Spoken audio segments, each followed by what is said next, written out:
hey, you can get some cool and fun rewards for helping me help kids. Stick around after the video for more information.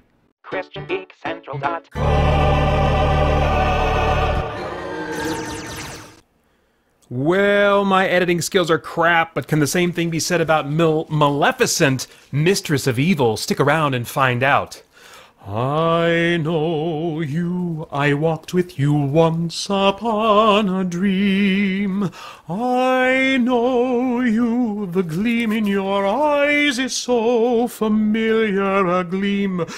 Still I know it's true that visions are seldom all they seem. But if I know you, I know what you'll do. You'll love me at once, the way you did once upon a dream.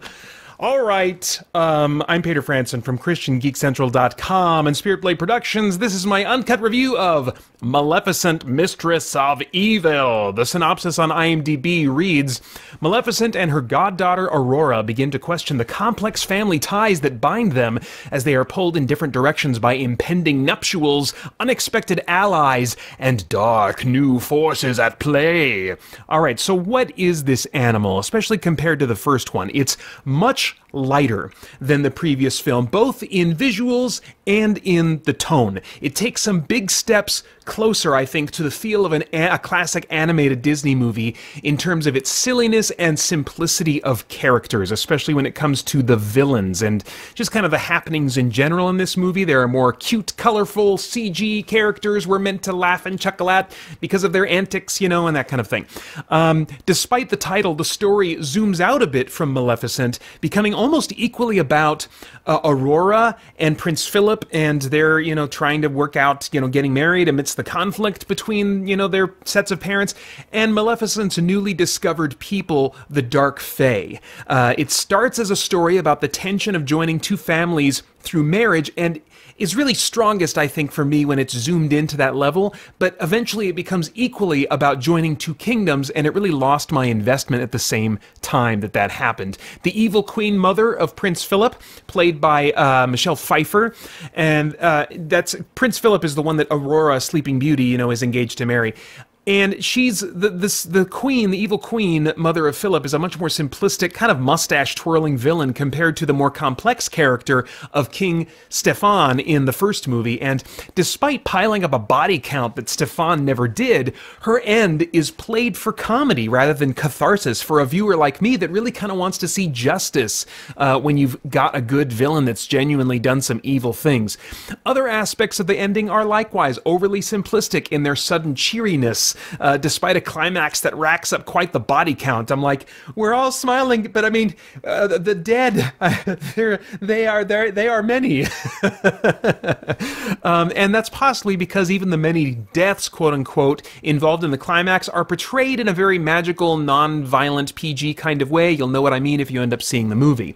Okay, so let's talk about the cast briefly. Angelina Jolie is still the standout for me as she was in the first movie. Maleficent has been villainized by gossip since the last movie ended, and so this movie starts her out in a dark and jaded place, similar to where her personality was and her view of the world was during much of the first movie. And I got some I think that she works really well there. I got some great laughs out of her struggle to be civil with other people, and I found her very relatable in that regard. You know, when she has been misunderstood and, you know, feels like, very rightly in her case, that people have been judging her wrongly, and that's just her lot in life, and so she just has this jaded view of humans in general, you know, and so when she's asked to interact with them in a civil way, she's really struggling, you know, and so I can appreciate that, having felt something, you know, kind of similar, I suppose, from time to time. But after the first 30 minutes of the movie, her best scenes for me were mostly over,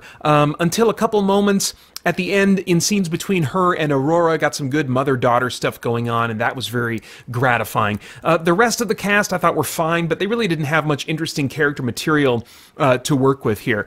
As far as the stunts and visuals, Maleficent was subtly redesigned to have darker wings and darker horns, which I personally liked, but that's where the added darkness ends. Contrasted with the dark, grimy, and perpetually, nighttime kingdom of King Stefan in the first movie, Philip's parents and their kingdom is bright and nearly always shining in daylight. There are also, as I mentioned before, more cute and cartoony fairy creatures than in the first movie, and they are featured more frequently. Maleficent does still have that great visible green magic, as I love visible magic instead of the invisible magic of the Lord of the Rings movies. I like it to be visible and have that D&D art style to it, just colorful and mysterious and, cool looking. But that cool magic that she puts on display is not on display as frequently, I don't think, at least in terms of, how the running time of the movie, as much as the first movie.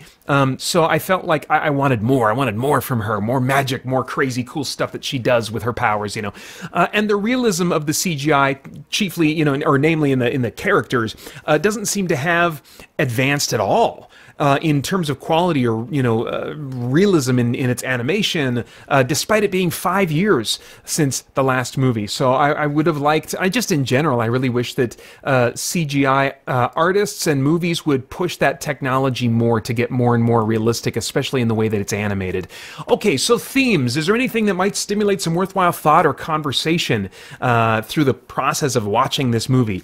Well, maybe, because a major theme of the movie is that of two families coming together because of marriage. And as most any married couple will tell you, or even maybe those engaged or dating long term, there are challenges in familial relationships as you have to adjust to these new personality types that you did not grow up with, and new expectations and perspectives on life that are unfamiliar to you, that are not what you grew up with and became natural to you, and you've got this whole new set of people that you have to adjust to, that you're suddenly spending an unusually large amount of time with, and that can cause conflict and relational possessiveness, in different dynamics, and in the mix of that can also be talking behind each other's backs and judgment, as Maleficent experienced. Over the course of our marriage, Holly and I have had to navigate some difficult situations with our families. We've been married for like almost 17 or 18 years now, and years ago I even experienced some misunderstanding and unfair judgment because of my geek interests, so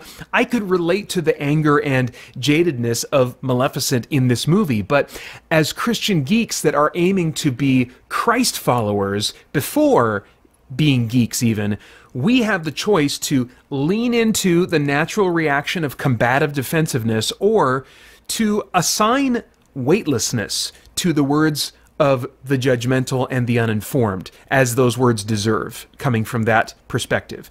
And we have the choice to give weight to our identity in Christ, who truly knows our hearts, unlike the people that may misunderstand or judge us unfairly. Now, if we can do that, then that's an amazing thing. We can bring peace, understanding, we can bring reconciliation, and a sort of bomb-disarming patience to those volatile situations. And we can instead be a source of life to the challenge of bringing families together.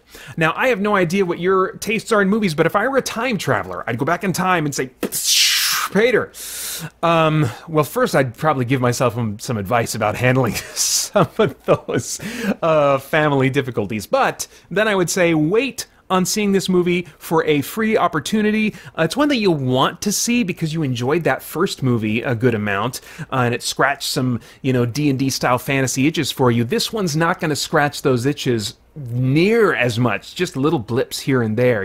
It's not going to be the sequel you wanted in those geek elements to the degree you want, and certainly not in the character elements, even though there's some of that there, and that makes it worth seeing at some point. It's not one you need to go see in the theater, and it's one that you would probably want to try and see free, or at the most, pay Redbox money for. But wait for a sequel maybe even, and then you could watch this one to get ready for the third movie. There probably won't be one, but I would like to see a movie that's about Maleficent adjusting to Aurora and Philip having their first child, because from my own experience, that's when family tensions and idiosyncrasies can really ramp up and become challenging and interesting. So anyway, you can get my spoiler-filled reactions to Maleficent, Mistress of Evil in my Spoiler Car video series, just one of many perks available for your support over at patreon.com/spiritbladeproductions. This one's rated PG for intense sequences of fantasy, action, violence, and brief, scary images. All right, those are my thoughts. I'd love to get yours in the comments below. Please like, share, subscribe, click that notification bell, or anything else you want to do to stay connected to this content or share it with others. I'd be really grateful for that. I want to thank the Spiritblade Insiders for making this review possible. Again, patreon.com/spiritbladeproductions for more info on the benefits. And then I hope you'll join us soon over at christiangeekcentral.com as we continue to geek out and seek the truth. Hey, Peter Franson here from christiangeekcentral.com and Spiritblade Productions. For my 6th consecutive year, I'm participating in Extra Life, a charity event that raises funds to provide medical care for children in urgent need. I'm also leading the Christian Geek Central Extra Life team, which you're still welcome to join by following the link in the description below. Once again this year, I'm drawing attention to our team's fundraising by performing a 24-hour marathon of video gaming that I will stream live on youtube.com/christiangeekcentral and christiangeekcentral.com beginning 6 a.m. Pacific time on Saturday, November 2nd. You can donate on my page or on any team member's page by following the links below, where you will also find incentives and rewards for doing so. For example, on my page, for $5 or more, you can choose a topic to add to my +3 page of many topics that I'll be blabbing my opinions on during the live stream. For $10 or more, you get the previous reward and a download code for a free copy of the Spiritblade Special Edition audio drama. For $20 or more, you get the previous rewards and you can choose a game for me to play during my November 2nd live stream. Pick a favorite or torture me with something terrible or rage-inducingly difficult. For $30 or more, you get the previous rewards and you can choose a song for me to sing during my November 2nd live stream. Pick an old favorite of yours or just make me humiliate and torture myself with something no one wants to hear. And for $50 or more, you get all the previous rewards and a download code for every MP3 product at spiritblade.com. That's an $80 value. On top of that, I've set fundraising milestones that will unlock strange and unusual happenings as I reach them. At $200, I'll have a free download day for everyone who visits spiritblade.com on November 6th. And as my total goes beyond $200, I'll unlock increasingly more content for that free download day. I will also let my boys tickle me for 1 minute straight during my November 2nd live stream. And depending on how far beyond $200 my fundraising goes, I will cover my face in peanut butter and jelly while talking about horror movies, put on a Frozen Solid t-shirt the morning of my live stream while playing video of me singing soothing classical music at my senior recital in college, shoot water up my nose with a turkey baster, get my wife Holly to play a game with me for 30 minutes of the live stream, or the granddaddy of all milestones, squirm intensely, mortified while showing an embarrassing video clip from the original stage version of Spiritblade. Now, there are some stipulations and time limits on those rewards and milestones, so quickly follow the link below to my fundraising page for all the details. I hope you'll be a part of helping me and the Christian Geek Central team do some good for some kids who really need it. And then, please join me at youtube.com/christiangeekcentral for my 24-hour marathon starting at 6 a.m. Pacific on Saturday, November 2nd. Hope to see you there.